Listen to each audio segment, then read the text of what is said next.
Welcome to Penrose Learning, where we make understanding easy. You begin by ensuring prerequisites are met.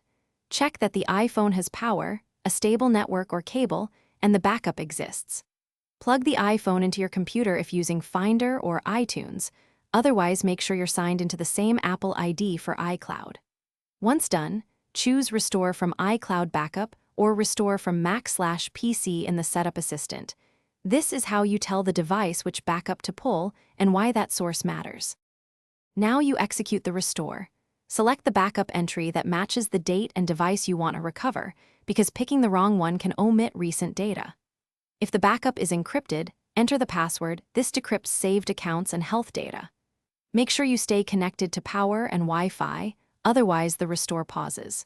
During data transfer, apps reinstall first, then settings and media, so expect gradual progress indicators and some delays. To finish, review that apps, messages, and photos reappear and sign into your Apple ID and third-party apps when asked. If the restore stalls or fails, reboot the iPhone and retry. Make sure you use a known good cable and a direct USB port, because intermittent connections break transfers.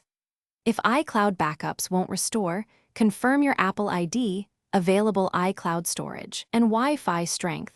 Addressing these explains most failures and gets you back on track. Thanks for watching. If this was helpful, leave a like and consider subscribing. See you next time.